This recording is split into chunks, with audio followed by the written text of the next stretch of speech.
আজকে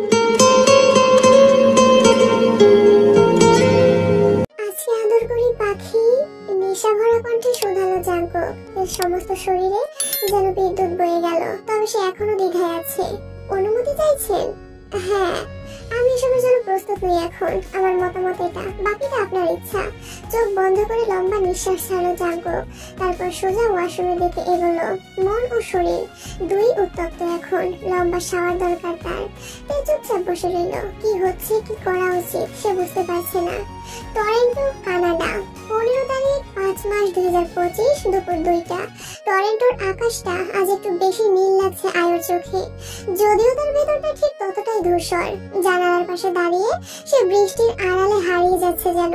চারিদিকে এত কিছু নতুন, নতুন শহর, নতুন ভাষা, নতুন নিয়ম, অথচ তার ভিতরটা আটকে আছে কোথাও, খুব চেনা কোনো জায়গাও। এখানে আসাটা তার স্বপ্ন ছিল না। বাংলাদেশে গ্রাজুয়েশন শেষ করে সে তো ভেবেছিল হয়তো একটা চাকরি করবে, জাঙ্কুকের সাথে সংসার করবে। কিন্তু জাঙ্কুক এক প্রকার জোর করেই পাঠিয়ে দিল কানাডা। নিজের ইচ্ছের বিরুদ্ধে ঠেলে দেওয়া এই জীবনকে সে সহজে আপন করতে পারছে না। নতুন শুরু ঠিকই, কিন্তু সব শুরু আনন্দের হয় না। কিছু কিছু শুরু হয় নিঃশব্দে অভিমানে, কিছুটা অভিমানে নিজেকেও নিয়ে। আজ ক্যাম্পাসে যাওয়ার প্রথম দিন। আয়নার সামনে দাঁড়িয়ে আয়ু নিজের চোখের দিকে তাকায়। গ্রামে বেড়ে ওঠা মেয়েটি আজ দেশ ছেড়ে এতটা দূরে চলে এসেছে। জাঙ্কুককে ভালোবাসার শাস্তি পেয়েছে নাকি পুরস্কার, এখনো ঠিক বুঝে উঠতে পারে না সে। হঠাৎ হোয়াটসঅ্যাপে কলের শব্দে চমকে ওঠে আয়ু। ফোনের স্ক্রিনে তাকিয়ে দেখে অপরিচিত একটি নম্বর। কি হতে পারে মনে মনে ভাবতে ভাবতেই কলটি কেটে যায়। এক মুহূর্তের দ্বিধা শেষে নিজেই কল ব্যাক করে আয়ু। হাই বিউটি কুইন, চমকালো আয়ু। যে হোক কল করেছে, কিন্তু কেন? আপনি আপনি আমার নম্বর কোথায় পেলেন? সুন্দরীদের নম্বর জোগাড় করে নিতেই হয়। ও আচ্ছা, তারপর তোমার সবকিছু কেমন চলছে? ভালোই। আপনি এখন কল দিলেন মানে বাংলাদেশে তো রাত 12টা বেজেছে মেবি। হ্যাঁ, ঘুম আসছে না, তো ভাবলাম একবার কথা বলি। বুঝলাম, আমাকে একটু বেরোতে হবে, অন্য কোনো সময় কথা হবে। ওকে, বাই বাই। দীর্ঘ নিঃশ্বাস ফেলে ফোনটা বালিশের পাশে রেখে দিল। যে হোক, মানুষ কখনকার প্রেমে পড়ে তা কেউ আগে থেকে জানে না। জিহুকও জানতো না কখন যে আয়ুর প্রেমে পড়ে গেছে, বুঝতেও পারিনি এমন এক মেয়েকে তার ভালো লেগে গেছে। এই ভাবনাতেই বিরক্ত হতো সে। নিজেকে কতবার কড়া করে শাসন করেছে, কিন্তু মন তো কারো শাসন মানে না। জিহুকের মনও মানেনি। শেষমেশ সে আয়ুর প্রেমে পড়েই গেল। রাত গভীর, চোখ বন্ধ করে শুয়ে আছে জিহুক, কিন্তু মাথায় ঘুরছে শুধুই আয়ুর কথা। তার পরিবার বলতে মা, বাবা আর এক বোন। যদিও বোনের বিয়ে হয়ে গেছে, এখন থাকে শ্বশুর বাড়িতে। বহু চেষ্টা করেও ছেলের বিয়ে দিতে পারেননি মা বাবা। একসময় হাল ছেড়েই দিয়েছেন তারা। জিহুকের মা ছেলে অন্তঃপ্রাণ। জিহুক ছাড়া তার একদিনও চলে না। শুধু মায়ের জন্যই বিদেশে ভালো চাকরির সুযোগ পেয়েও বহুবার হাতছাড়া করেছে সে। জিহুক ভাবছিল যদি কানাডা চলে যেত কেমন হতো জীবনটা। কিন্তু মাকে কি আদৌ বোঝানো যাবে? ভাবনার অতলে ডুবে ডুবে একসময় ঘুমিয়ে পড়ল জিহুক। ভার্সিটির প্রথম দিন আজ। আয়নার সামনে দাঁড়িয়ে চোখে কাজল দিচ্ছে। ঘরে নিঃশব্দ একটা উত্তেজনা। চেয়ারে বসে জাঙ্কুক এক দৃষ্টিতে তাকিয়ে আছে তার দিকে, চুপচাপ মনোযোগী। বরাবরের মতোই ভদ্রলোক, কালো রঙের পোশাকে সুসজ্জিত, যেন এক নিখুঁত অভ্যস্ততা। তোমার সাজগোজ নষ্ট হয়ে যাবে এখন, নরম কণ্ঠে বলে উঠল জাঙ্কুক। চেয়ার থেকে উঠে ধীরে ধীরে এগিয়ে এলো তের দিকে। তে কিছুটা অবাক হয়ে পেছন ফিরে তাকালো। তার পরনে হালকা মিষ্টি রঙের 3 পিস, ঠোঁটে মেরুন লিপস্টিক, কানে কুন্দনের ছোট দুল, চোখে গাঢ় কাজল। সব মিলিয়ে সে যেন সকালবেলার এক স্নিগ্ধ অনুভূতির মতো। খোলা চুলগুলো এলোমেলো হয়ে আছে কিছুটা, তবে তে চুলগুলো আঁচড়ে নিতে লাগলো এবার। জাঙ্কুক থেমে দাঁড়ালো তের কাছাকাছি, চোখে একরাশ প্রশ্রয়। কেন? কারণ আজ তোমাকে অসহ্য রকম হট লাগছে। তের কোমর ধরে তাকে এক ঝটকায় কাছে টেনে নিল জাঙ্কুক। প্লিজ এখন না, সাজগোজ নষ্ট হয়ে গেলে বের হবো কিভাবে? হোক না, এমন সেজে গুজে যাচ্ছ কেন? আমি ছাড়া আর কেউ তোমার এই রূপ দেখবে না। জাঙ্কুকের কণ্ঠে ছিল এক ধরনের দাবি। কই সাজলাম, কেবল লিপস্টিক আর কাজল দিয়েছি। কাজলের দরকার নেই, মুছে ফেলো, রাতে দিয়ে আমি দেখবো। তে বিরক্ত হয়ে মুখ ফিরিয়ে নিল। সবসময় এমন হুকুম, এমন দখলদারি ভালো লাগে না তার, কিন্তু কেই বা করবে। জাঙ্কুকের কথা না শুনলে পরে বাড়বে ঝামেলা। একটা তপ্ত নিঃশ্বাস ফেলতে ঠোঁটের করে জমে থাকা অভিমান চেপে রাখার চেষ্টা করলো। ঠিক আছে, নরম কণ্ঠে বলল তে। চোখের কাজল মুছে ফেলতে শুরু করলো। সময়ও লাগলো কিছুটা। এর ফাঁকে জাঙ্কুক যেন এক একটা দৃশ্য গিলছে চোখে। তেকে ভালো করে দেখে নিচ্ছে সে একটানা। আজ রাতে আর তোমার নিস্তার নেই পাখি। চোখ হাত বোঝা করে ফিসফিস করে বলল জাঙ্কুক। আমি আর নিজেকে সামলাতে পারছি না। লাজুক মুখে মাথা নিচু করে রইল তে। 9টা বাজে। দেয়াল ঘড়ির কাঁটা যেন তাগাদা দিচ্ছে। ভার্সিটিতে যেতে হবে, সেটা রাতে দেখা যাবে। এখন চলুন। তে চোখ তুলে বলল, ঠোঁটে অল্প হাসি। জাঙ্কুক একটা দীর্ঘ নিঃশ্বাস ফেলল। তুমি বুঝবে না। কি বুঝবো না? চোখের সামনে এমন সুন্দরী বউ থাকার পরও আদর করতে না পারার যন্ত্রণাটা। কেন বুঝবো না? কারণ তুমি পুরুষ নও। তে হেসে উঠল, প্রাণ খোলা ঝরঝরে সেই হাসিতে যেন সকাল নামে ঘরে। জাঙ্কুক এক দৃশ্যে তাকিয়ে থাকলো মুগ্ধ হয়ে। বুঝলাম, এখন চলুন, দেরি হয়ে যাচ্ছে। যাওয়ার আগে হঠাৎ করেই জাঙ্কুককে ঠোঁটে একটা আলতো চুমু এঁকে দিল। তারপর ভালোবাসায় মেশানো এক মৃদু কামড় বসালো। একটু চমকে উঠলো, কিন্তু কিছু বলল না। যেন buy one get one free offer চলছে। চলো। হাতে হাত ধরে ঘর থেকে বেরোলো দুজন। ড্রয়িং রুম যেতেই লিসা খাতুনের মুখোমুখি হলো তারা। তোমার সাথে কথা ছিল জাঙ্কুক, গুরুত্বপূর্ণ। লিসা খাতুন বেশ থমথমে গলায় বললেন কথাগুলো। সন্ধ্যায় কথা হবে, এখন লেট হয়ে যাচ্ছে চাচি। ঠিক আছে। জাঙ্কুক আর না দাঁড়িয়ে তেকে নিয়ে বাসা থেকে বেরিয়ে গেল। লিসা খাতুন একা একা দাঁড়িয়ে রাগে ফুঁসছেন। কথা বলার সময় নেই, কিন্তু বউকে ইউনিভার্সিটিতে পৌঁছে দেওয়ার মতো ঠিকই সময় আছে। গাড়ি চলছে। তে চুপচাপ জানালার কাছে চোখ রাখলো। বাইরের দৃশ্যগুলো একটার পর একটা সরে যাচ্ছে, ঠিক যেন তার ভেতরের অনুভূতির মতোই নীরব অনিঃশেষ। যেতে যেতে কোনো কথা হলো না দুজনের মধ্যে, শুধু নিস্তব্ধতা। মাঝে মাঝে গাড়ির টায়ারের শব্দ। ভার্সিটির গেটের সামনে থামলো গাড়ি। তে ঠোঁটের কোণে হাসি ফুটলো। জাঙ্কুক এক নজর তাকালো সেদিকে, তারপর লম্বা নিঃশ্বাস ছাড়লো কয়েকবার। তে অন্য কোনো বিষয়ে খুশি হয়ে হাসলেও হিংসা হয় জাঙ্কুকের। মনে হয় তে একমাত্র তার জন্য হাসবে, অন্য কিছুর জন্য নয়। অদ্ভুত ভাবনা। চলো, ক্লাসে পৌঁছে দিয়ে আসবো। দরকার নেই, আপনার লেট হচ্ছে না, আপনি যান, আমি চলে যাব। কার সাথে অপ্রয়োজনীয় কথা বলবো না। ভ্রু নাচিয়ে বলল জাঙ্কুক। শিওর? হ্যাঁ, শুধু বন্ধুদের সাথে কথা বলবো, তবে সীমিত। Good girl. তাহলে ঠিক আছে। আমারও লেট হচ্ছে, মিটিং আছে জরুরি। হাত ঘড়ির দিকে এক নজর তাকিয়ে ব্যস্ত সমস্ত ভঙ্গিতে বলল জাঙ্কুক। তারপর গাড়ির দরজা খুলে দিল। তে গাড়ি থেকে নামতে যাবে এমন সময় হাত টেনে ধরলো জাঙ্কুক। কি? তের প্রশ্নের জবাব না দিয়ে তার কপালে চুমু খেলো জাঙ্কুক। এখন যাও, সোজা ক্লাসে যাবে। আর হ্যাঁ, ক্লাস শেষে কল করবে। আচ্ছা, সাবধানে যাবেন। ওকে। গাড়ির দরজা বন্ধ করে দিল জাঙ্কুক। তে এখনো রাস্তার পাশে দাঁড়িয়ে আছে। এক অদৃশ্য টানে জাঙ্কুকের গাড়ি দৃষ্টির আড়াল হওয়ার আগ পর্যন্ত এভাবেই দাঁড়িয়ে রইল সে। তারপর স্বস্তির নিঃশ্বাস ছাড়লো। ভার্সিটির গেটের দিকে তাকিয়ে মুচকি হাসলো। এর মধ্যেই বোগামের সাথে দেখা হলো তার। এদিকেই আসছে সে। তে দ্বিধায় পড়ে গেল, বোগামের সাথে কথা বলবে কিনা ভেবে। বলা তো উচিত, জাঙ্কুক যা করেছে তাতে তেরও ক্ষমা চাওয়ার দরকার। এসেছো তুমি? বোগাম নিজে থেকেই কথা বলল। হ্যাঁ, কেমন আছো? এই তো ভালোই। তুমি? হ্যাঁ, ভালো আছি। চলো ক্লাসে যাই। আরে দাঁড়াও, তোমার বর তো এখানে নেই। চলো না, দোকানে বসে চা খেতে খেতে আড্ডা দিই একটু। ক্লাস শুরু হতে তো এখনো অনেক দেরি আছে। বোগামের প্রস্তাবটা মন্দ না, তবে তে তো জাঙ্কুককে কথা দিয়েছে সোজা ক্লাসে যাবে। কিন্তু বোগামকেও কিভাবে না বলবে? তেকে অন্যমনস্ক হয়ে থাকতে দেখে বোগাম আবারও বলল, আরে এত ভাবছো কেন? চলো তো। বোগাম হেসে হাত ধরলো তার। এখানে একটা অন্যমনস্ক ছিল, সুতরাং আপত্তি করলো না। তবে কিছু দূর গিয়ে নিজে থেকেই হাতটা ছাড়িয়ে নিল। তারপর পাশাপাশি হাঁটতে লাগলো দুজন। রাস্তার ওপাশে একটা ছোট চায়ের দোকানের দিকে এগোলো তারা। বোগাম তেকে সেখানে বসতে বলল। তে বেঞ্চিতে বসে চারপাশে তাকালো। এদিকে বোগাম একটু দূরে গিয়ে ফোনটা বের করলো পকেট থেকে। কোনো একটা নাম খুঁজে নিয়ে একবার চারিপাশে নজর বুলিয়ে চুপচাপ ফোন করলো কাউকে। এখন আসুন, চায়ের দোকানে আছে তে। ওপাশ থেকে কিছু একটা বলে কল কাটা হলো। বোগামের ঠোঁটের কোণে রহস্যময়ী হাসি। মিনিট 5 হলো বোগাম গেল, কিন্তু এখনো ফিরছে না। দোকানদার তেকে চা দিয়েছে, একা একাই চা খাচ্ছে সে। বোগামের চায়ের কাপটা পাশেই রাখা আছে। এর মধ্যে বোগাম চলে এলো। কোথায় গিয়েছিলে বোগাম? আরে ইমার্জেন্সি, বুঝতে পেরেছো? হাতের ইশারায় কিছু একটা বোঝালো বোগাম। তে ইতস্তভাবে মাথা নাড়লো। নাও চা খাও, আমার প্রায় শেষ হয়ে এসেছে।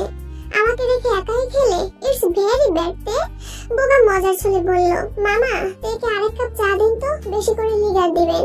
শেষের কথাগুলো দোকানদারকে উদ্দেশ্য করে বলল বোগাম। তে বিপাকে পড়েছে। চা পছন্দের হলেও এই মুহূর্তে আর খেতে ইচ্ছে করছে না, কিন্তু নাও বলতে পারছে না। কেন যে আগে আগে একা খেতে গেল সেই ভেবেই বিরক্ত লাগছে এখন। কিছুক্ষণের মধ্যেই দোকানদার চা দিল। লেট হচ্ছে বোগাম, চা শেষ হলে চলে যাবো, ওকে? হ্যাঁ হ্যাঁ পাক্কা। বোগাম হেসে চায়ের কাপে চুমুক দিতে দিতে কথা বলছে। এও খুব এনজয় করছে সবকিছু। কতগুলো দিন পর এভাবে প্রাণ খুলে বাঁচতে পারছে। তে ম্যাম, আচমকা কারো ডাকে পেছন ফিরে তাকালোতে বোগামও তাদের দিকে তাকিয়ে আছে। দুজন ভদ্রলোক, ফর্মাল পোশাক পরে আছে তারা। বসা থেকে উঠে দাঁড়ালো, কৌতূহলী হয়ে শুধালোতে, আপনারা কারা? জাঙ্কুক স্যার অ্যাক্সিডেন্ট করেছে ম্যাম, আমরা ওনার পরিচিত। অজ্ঞান অবস্থায় উনি শুধু বারবার আপনার নাম নিচ্ছেন, প্লিজ আমাদের সাথে চলুন। বুকটা কেমন ধক করে উঠল তের। জাঙ্কুকের অ্যাক্সিডেন্ট হয়েছে, তাই কিছু বিচার বিবেচনা না করেই বলল, আমি যাব, ওনার কাছে নিয়ে যান আমাকে। বোগাম বলল, আমিও যাচ্ছি সাথে, চলো। দুই ভদ্রলোক বোগাম ও তেকে গাড়িতে তুলে নিল। গাড়ি চলতে লাগলো তার আপন গতিতে। তে সমানে কেঁদে যাচ্ছে, মাথা কাজ করছে না তার। জাঙ্কুকের যদি কিছু হয় তাহলে? আর কত দূর, কোথায় আছে জাঙ্কুক? বোগাম ও দুই ভদ্রলোক একে অপরের দিকে মুখ চাওয়াচাই করলো একবার। তারপর আচমকাই একজন তের মুখে একটা রুমাল চেপে ধরলো। মুহূর্তে চোখের সামনে সবকিছু অন্ধকার হয়ে আসতে লাগলো তার। জ্ঞান হারালো তে।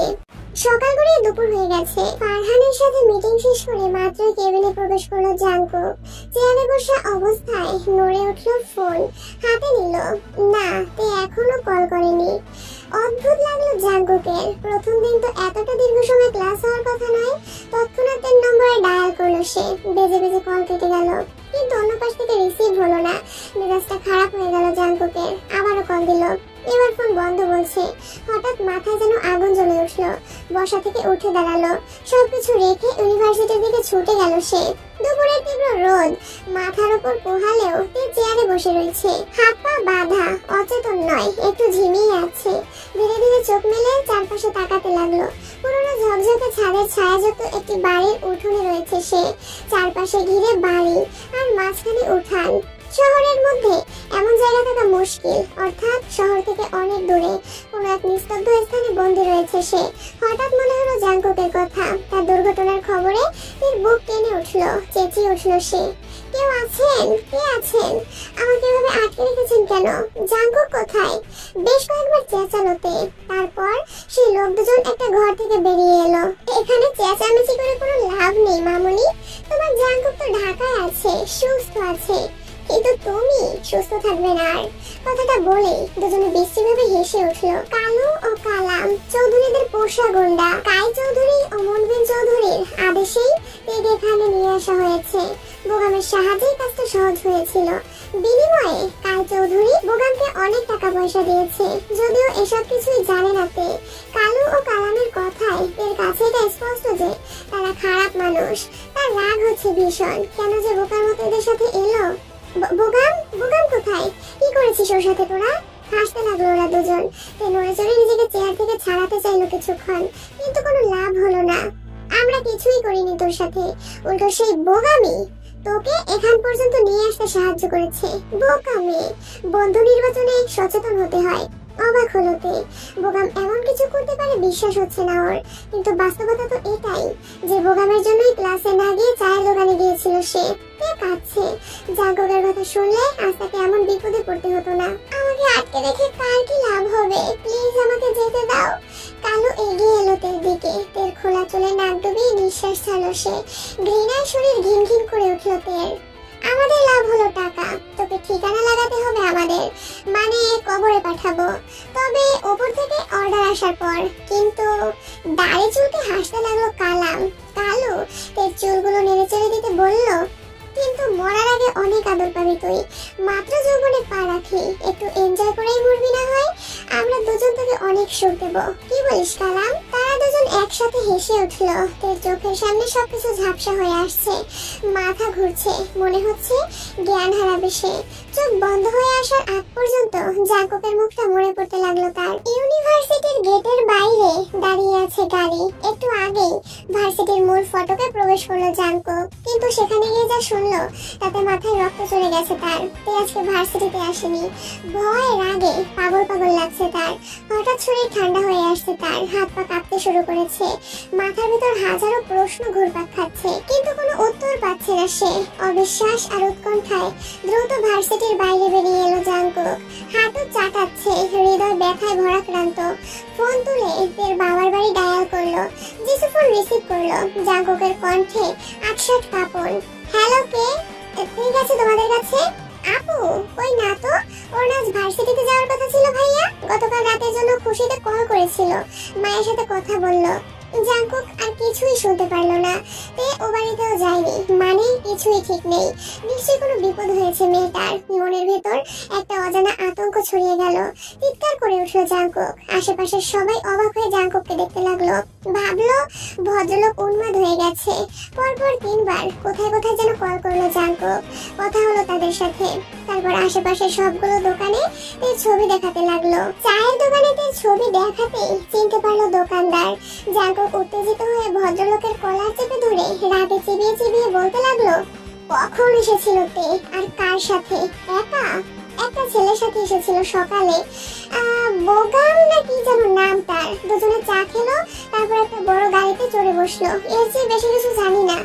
দোকানদার ভয়ে ভয়ে কথাগুলো বললো। জাঙ্কুকের চোখে যেন কোনো মৃত্যুপুরীর ছায়া নেমে এসেছে, যে কেউ দেখলে ভয় পাবে। এর মধ্যে সুগা এসে উপস্থিত হলো সেখানে। জাঙ্কুককে দোকান থেকে বের করে আনলো। ঘন ঘন নিঃশ্বাস ফেলে নিজেকে সামলাতে চেষ্টা করছে জাঙ্কুক। ভাইয়া প্লিজ শান্ত হও, ভাবিকে ঠিক পেয়ে যাবো। হয়তো বন্ধুর সাথে কোথাও গিয়েছে। না সুগা, তে কখনো এমন কাজ করবে না। বোগামের মধ্যে ঘাপলা আছে। ওকে আগের বাড়ি জানে মেরে ফেলা দরকার ছিল। ভুল হয়ে গেছে আমার। আগে আমার তেকে পাই, তারপর ওকে এত ভাগ করে কাটবো যে ওর লাশ পর্যন্ত খুঁজে পাবে না কেউ। জাঙ্কুক কথা শেষ হতেই গাড়িতে উঠে বসলো। সুগা কি বলবে বুঝতে পারছে না। জাঙ্কুককে এরকম ভয়ঙ্কর রূপে কখনো দেখেনি সে। কথা বলতেও ভয় লাগছে ওর। আজকে নিশ্চিত খুনোখুনি লেগে যাবে। কিন্তু তে ভাবি কোথায়? চিন্তায় মাথা ধরে গেছে সুগার। জাঙ্কুক গাড়ি চালাচ্ছে। চোখ থেকে নিঃশব্দে জল গড়িয়ে পড়ছে তার। রক্তবর্ণ চোখে জল যেন আগ্নেয়গিরির লাভা। ভাইয়া আমরা কোথায় যাচ্ছি? বোগামের বাড়ি। ও সবকিছু জানে। সুগা চুপ করে রইল। কিছুক্ষণের মধ্যেই একটা কল এলো জাঙ্কুকের ফোনে। অবস্থা বেগতিক দেখে সুগা ড্রাইভ করতে লাগলো। কল রিসিভ করলো জাঙ্কুক। স্যার, চৌধুরীরা করেছে সব। তারাই ম্যাডামকে কিডন্যাপ করিয়েছে। কান দিয়ে গরম ধোঁয়া বেরোচ্ছে জাঙ্কুকের। খবর লাগা কোথায় রেখেছে তেকে? আমার খবর চাই, নইলে সব শেষ করে ফেলবো আমি। ওপাশ থেকে কল কেটে দিল। জাঙ্কুকের পাগল পাগল লাগছে। ভীষণ অসহায় মনে হচ্ছে নিজেকে। কেন যে সকালবেলা থেকে ক্লাসে পৌঁছে দিয়ে এলো না, সেই আফসোসে কলেজে পড়ে যাচ্ছে তার। চৌধুরী ইন্ডাস্ট্রির কথা মনে পড়তেই চোয়াল শক্ত হয়ে এলো জাঙ্কুকের। হাত মুষ্টিবদ্ধ হলো। তাই চৌধুরী ও মুনবিন চৌধুরী ব্যবসায় না পেরে এরকম কিছু করবে দুঃস্বপ্নেও ভাবেনি জাঙ্কুক। এবার জাঙ্কুকও তাই করবে যা চৌধুরীরা করলো। সম্মানের বিনিময়ে সম্মান। খালা, খালা। কিছুক্ষণ আগেই বাসায় ফিরেছে বোগাম, শরীর ক্লান্ত। তাই চৌধুরী থেকে মোটা অঙ্কের টাকা নিয়ে এসেছে সে। টাকাগুলো নিজের রুমে রেখে এসে কেবল ড্রয়িং রুমে বসেছে সে। বোগাম বাবা, তুমি আইছো? কিছু লাগবে তোমার? তেহি খালা গ্রামের মানুষ, কাজের জন্য শহরে আসা তার। বিগত 3 বছরের বেশি সময় ধরে এ বাড়িতেই কাজ করছেন তিনি। এক গ্লাস ঠান্ডা লেবুর জুস দাও তো। ঠিক আছে, তুমি বহো, আমি নিয়ে আইতাছি বাবা। বোগাম মাথা নেড়ে প্যান্টের পকেট থেকে ফোন বের করলো। 3টা পেরিয়ে গেছে। এতক্ষণে নিশ্চয়ই তেকে শেষ করে ফেলেছে চৌধুরীরা। একটু খারাপ লাগছে বোগামের, কিন্তু জাঙ্কুকের সেই আচরণ মনে পড়লেই বোগামের মাথা খারাপ হয়ে যায়। বউয়ের জন্য এত দরদ। সেই বউ যদি পৃথিবীতে না থাকে তখন জাঙ্কুকের কিরকম অবস্থা হবে সেটাই দেখতে চায় বোগাম। তাছাড়া তেকে যদি সে না পায় তবে অন্য কাউকেও পেতে দেবে না। এসব ভাবতে ভাবতে ঠোঁটের কোণে হাসি ফুটলো তার। হঠাৎ কলিং বেলের শব্দে নড়ে চড়ে উঠলো। তেহি রান্নাঘরে আছে। বোগামি গেল দরজা খুলতে। আপনি? জাঙ্কুককে দেখে চমকালো বোগাম। লোকটা তার কাছে কেন এসেছে? জাঙ্কুক মুচকি হাসলো। বোগামকে বলল, দাওয়াত করার জন্য এসেছি বোগাম। কিসের? তোমার 40 বোগাম কিছু বলার আগেই জাঙ্কুক তার মাথায় পিস্তল দিয়ে একটা বাড়ি মারলো। আকস্মিক আক্রমণে তাল সামলাতে না পেরে জ্ঞান হারিয়ে ফেললো বোগাম। সুগা বোগামকে ধরে বলল, ভাইয়া কি করতে চাচ্ছ তুমি? গাড়িতে নিয়ে চল। সুগা তাই করতে লাগলো। 2 ভাই বোগামকে নিয়ে গাড়িতে বসালো, একেবারে চুপচাপ নিঃশব্দে। তেহি কিছু টেরও পেল না। সুগা গাড়ি চালাচ্ছে, জাঙ্কুক বোগামের চোখে মুখে পানি ছিটাচ্ছে। ইচ্ছে করছে ঘুমন্ত অবস্থাতেই ওকে পিষে শেষ করে দিতে, কিন্তু ওকে এখনই মেরে ফেললে এর খোঁজ আর জানা যাবে না। জাঙ্কুক একের পর এক পানি ছিটাতে ছিটাতে বোগামের পুরো মুখ ভিজিয়ে ফেললো। আস্তে আস্তে বোগামের জ্ঞান ফিরেছে। ভাইয়া, আমরা কোথায় যাচ্ছি? আপাতত যেদিকে মন চায় সেদিকেই চল, আগে এই সুর বাচ্চার কাছ থেকে তোর খোঁজ নিতে হবে। সুগা ওর কথা মতোই গাড়ি চালাতে লাগলো। এতক্ষণে বোগাম চোখ মেলে তাকিয়েছে। জ্ঞান হারানোর কারণ মনে করতে না পেরে নিজেকে জাঙ্কুকের পাশে গাড়ির ভেতর আবিষ্কার করে আটকে উঠলো। আমাকে কোথায় নিয়ে যাচ্ছেন আপনারা? জাঙ্কুক ওর দিকে এক দৃষ্টিতে তাকিয়ে বলল, আমার তে কোথায়? বোগাম শুকনো ঢোক গিলল। জাঙ্কুকের চোখে মুখে এমন কিছু ছিল যা ওর কলেজে কাঁপিয়ে দিচ্ছিল। মিনমিনিয়ে গলায় বলল, আমি জানি না। জাঙ্কুক ওর ডান হাতে ঠেকিয়ে দিল পিস্তল, কণ্ঠে স্পষ্ট রাগ। আমার তে কোথায় বল? আমি কিছু জানি না জাঙ্কুক, বিশ্বাস করুন। জাঙ্কুক বোগামের হাতে গুলি চালিয়ে দিল। বোগামের চিৎকারে সুগা ততস্থ হয়ে গেল। হাত বেয়ে রক্ত গড়িয়ে পড়ছে অনবরত। আসন ভিজে যাচ্ছে। ভাইয়া, আশেপাশের লোকজন যদি বুঝে ফেলে গাড়ির ভিতর কি হচ্ছে, তাহলে বড় বিপদ হবে।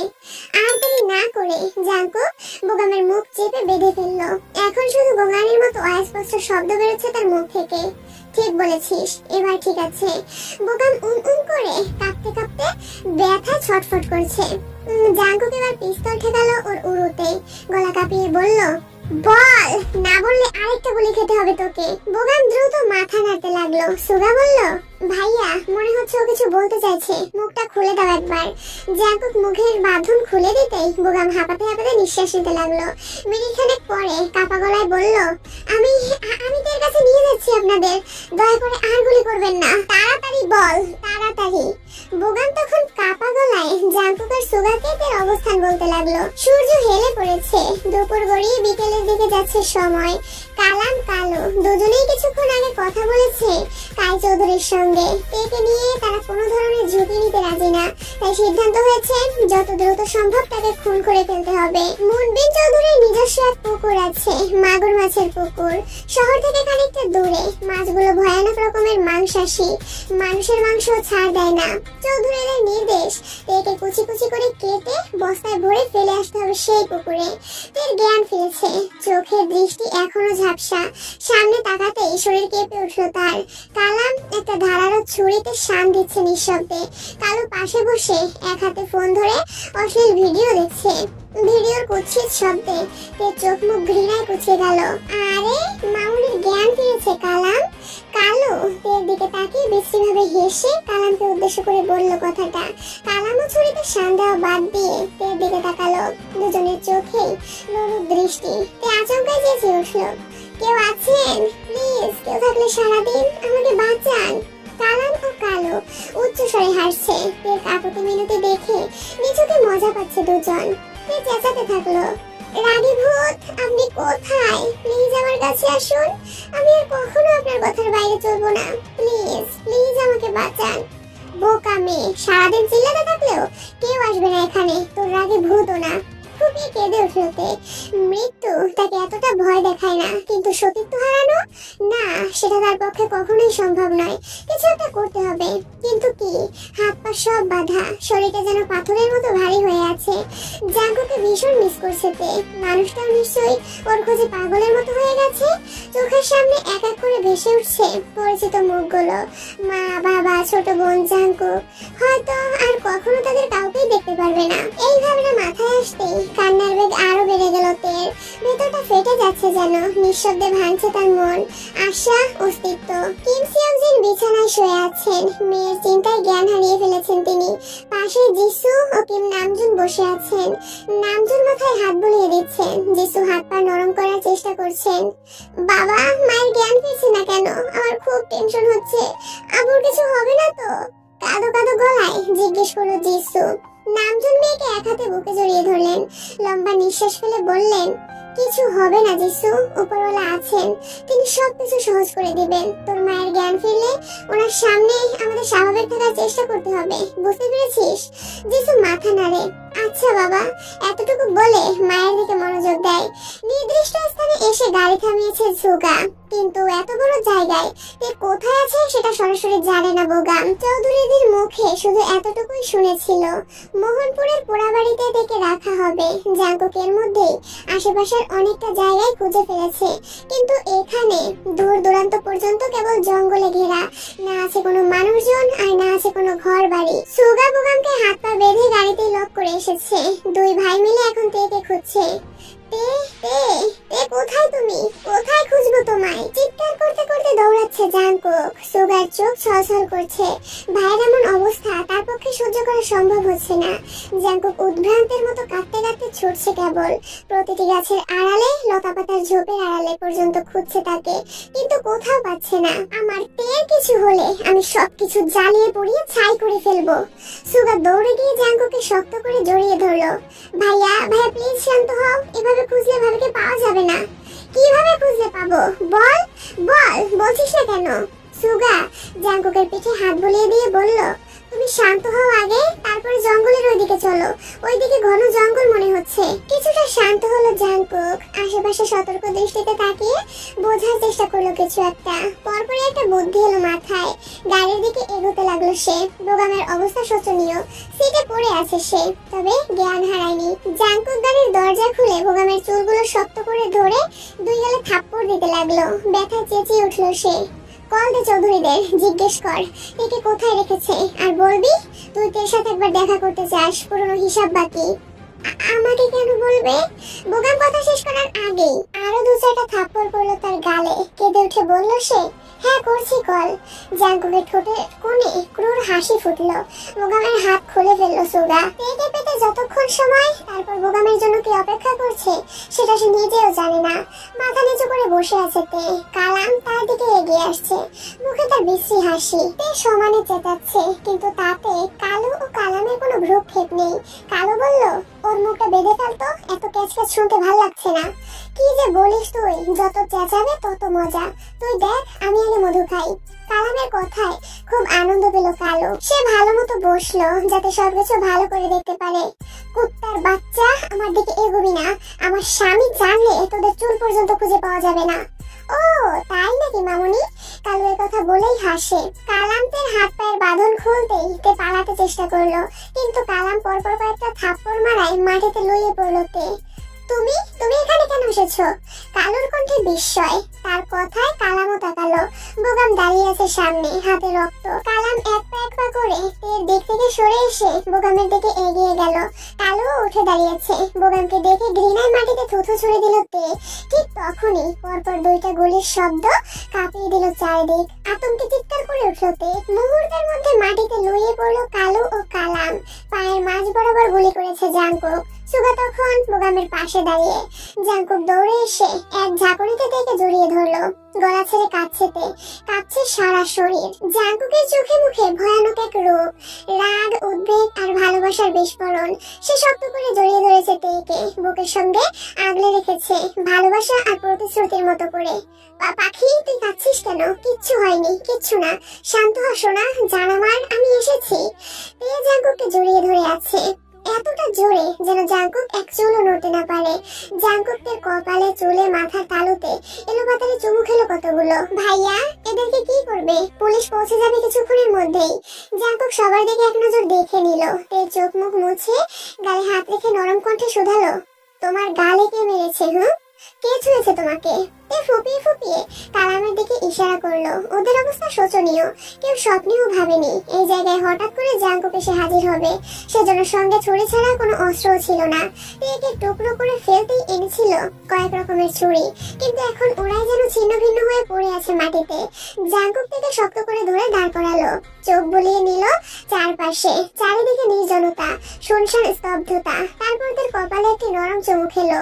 10 মিনিটের জন্য একটি ঘরে বসবে, চলো, আমি আছি এখানে, তুমি একদম ভয় পাবে না হামিংবার্ড। আচ্ছা, মৃদু স্বরে বলল তে। জাঙ্কুক তাকে একটি নিরাপদ ঘরে বসিয়ে এলো। এর মুখে এখনো ভয় আর ক্লান্তির ছাপ। ওদিকে কালো আর কালাম ব্যথায় কাতরাচ্ছে, ছটফট করছে মাটিতে পড়ে। বোগামের অবস্থা সবচেয়ে করুণ, হাতে গুলির ক্ষত থেকে অনবরত রক্ত ঝরছে। সুগা, তুইও যা এখান থেকে। কিন্তু ভাইয়া, যেতে বলেছি। জাঙ্কুকের কথার বাইরে যাওয়ার সাহস এখন কারো নেই। আহত সিংহের মতো হিংস্র হয়ে উঠেছে সে। সুগা বোগামকে ছেড়ে কিছুটা দূরে নিরাপদে সরে গেল। মাটিতে ধপ করে লুটিয়ে পড়ল বোগাম। জাঙ্কুক ধীরে ধীরে এগিয়ে গেল তার দিকে, হাতে কালোর শান দেওয়া ছুরি। পরনের শার্ট ছিঁড়ে বোগামের মুখ চেপে বেঁধে দিল। আর তারপরে ঘটলো এক ভয়াবহ দৃশ্য। জাঙ্কুক একে একে বোগামের আঙুলগুলো কপিয়ে কেটে ফেলতে শুরু করলো। বোগামের আর্তনাদ মুখে বাধা পড়ায় কেবল শব্দ গুটিয়ে রইল। চারপাশ রক্তে সিক্ত। বোগামের দুহাতের কাটা আঙুলগুলো মাটিতে ছড়িয়ে আছে এলোমেলো ভাবে। জাঙ্কুকের চোখে তীব্র প্রতিশোধের আগুন, হাত ভর্তি রক্ত, ঠোঁটে এক তৃপ্ত বিকৃত হাসি। এই হাত দিয়ে আমার থেকে এদের কাছে পৌঁছে দিয়েছিলি না? কড়াকড়ি টাকা নিয়েছিস হাত দিয়েই তো। চিন্তা করিস না, যতটা কষ্ট আমার জান বাচ্চাকে দিয়েছিস তার 3 গুণ কষ্ট দিয়ে মারবো তোকে। বোগাম কিছু বলতে পারছে না। কালো আর কালাম কিংকর্তব্য বিমূঢ় হয়ে বসে আছে। এতদিন শুধু নিজেরা খুন করে এসেছে, আজ চোখের সামনে ভাবে খুন হতে দেখে তারা অবাক হয়ে গেছে। জাঙ্কুক হাসতে হাসতে বোগামের চোখে ছুরির ফলা ঢুকিয়ে দিল। এবার যন্ত্রণায় মাটিতে লুটিয়ে পড়া গলাকাটা মুরগির মতো ছটফট করছে বোগাম। লঘুপাপে গুরুদণ্ডের মতো তেকে চৌধুরীদের হাতে তুলে দেওয়ার জন্য প্রাণ যাচ্ছে বোগামের। জাঙ্কুক সময় নিল না, এবার একেবারে গলায় ছুরি ধরে বোগামের ভাবলীলা সাঙ্গ করে দিল। কালাম আর কালো নিজেদের পরিণতি কি হবে সেই ভেবেই কাঁপছে।